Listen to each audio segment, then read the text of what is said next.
Hi lovely stitching friends out there, it's Helen Stubbings from Hugs and Kisses in Hobart, Tasmania in Australia. Just popping in to show you an epic new project that I designed for our special 3-day stitching affair retreat, which sadly got cancelled the week before we finally got to do it. This is after it was postponed from last year, and sadly it got cancelled again. So instead of holding over our projects, we sent them to the girls. They all happily have started on them, and now we can release them and show you the projects. Now it doesn't look much because it just looks like a single project, but this is called Tania's Treasures and it's a multi-part project. So yes, this is a gorgeous zipper train bag, or whatever you'd like to call it, a little bag, a handle. It's quite structurally sound. It's made with foam batting inside there, and it's all quilted on the top and the bottom, and it's got this lovely lace zip so that your lid opens up completely to reveal everything else inside. Now inside we have all these other little projects which gives you the option to learn and try all sorts of different techniques, all of my favorite techniques basically. But inside the bag there's some little pockets here, so 2 little pockets there. You could choose to put pockets all the way around this piece as well and stitch them down. I think little mesh pockets would be good there, and you could choose to put an extra pocket in this lid as you're making it as well. You just make an extra layer there out of mesh or something with a zip down the middle, and you could have another little pocket there. And I could have just kept going and going, but I sometimes tend to overdo things, and we only had 3 days to make this project, so I didn't put those extra things in, but you could of course do that. So that's a little train case that holds all of these extra goodies. So inside for our projects, included in this pattern, so it is a super pattern. It will be more expensive than a normal one because of course we include so much more in our patterns other than the written instructions. But inside you get the instructions for 4 separate techniques to make 4 different project pouches. So if you can see on the other side, these are all little zipper project pouches, and now we can't have too many of these. So I've used the lace zippers on all of them, so there's no inserting of zips and they're all simple. This one has got mesh, so just a see-through mesh on there.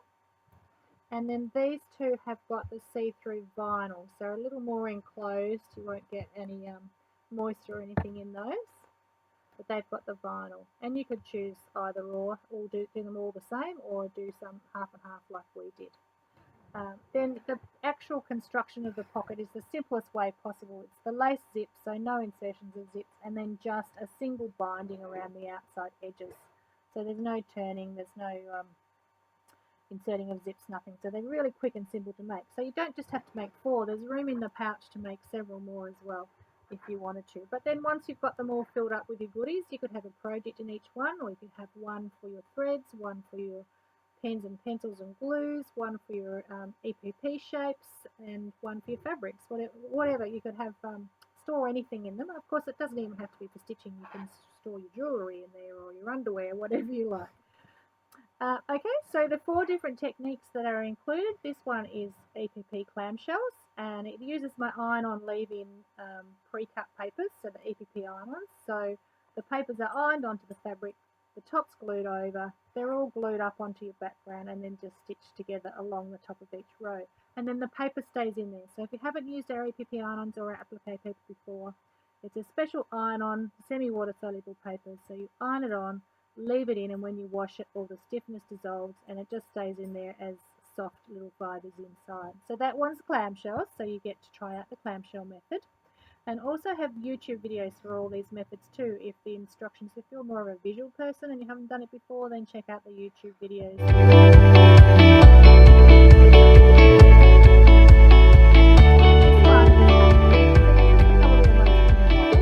They're quite small applique pieces, so these little tiny dots are quite small and these little petals are quite small. Again, if you need help with that, check out the YouTube videos. It also has a bit of embroidery, so in the pattern you get an iron-on transfer for this, You transfer the design onto the background fabric. It will give you placement guides for all of your applique pieces, and it will give you the lines that you will embroider afterwards for the stems, and I've just used a stem stitch on there. You could choose to stitch it all and not do the applique, or you can do the applique as I have done, but it is quite small, so you might need your applique tools or a cuticle stick if your thumb's a little bit fumbly doing small pieces like that. So it's a little more challenging, but it's really pretty and it's quite simple, and it does come together quite quickly once you've got all your pieces prepped.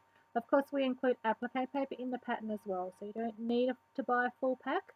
There's enough paper in there to make one of these pockets for you, and we include the clamshell papers, and then this one is the hexagon one.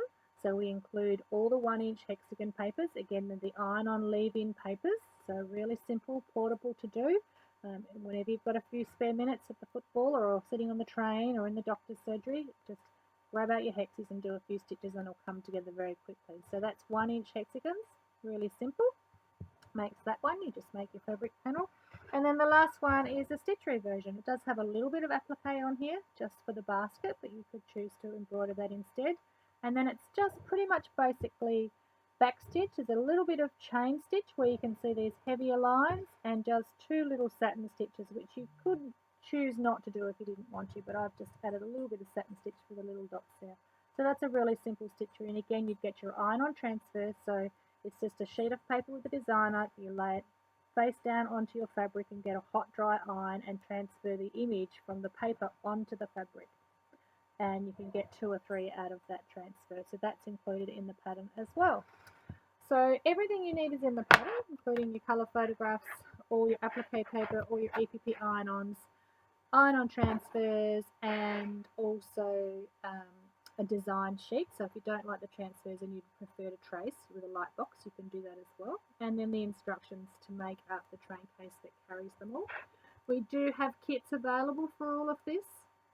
Obviously it's quite an involved project, and there are quite a bit of few working parts and quite a few different pieces of fabric, and the kits come with the mesh and the vinyl and all the zippers and the foam, bag batting, everything that you need to make the complete project. So again, it's called Tania's Treasures, and it's probably a more involved project that you'd make for yourself rather than a gift, although you could make those individual pouches very quickly for little gifts. Make one for each of your stitching group for your Christmas swap or something like that. They come together quite quickly.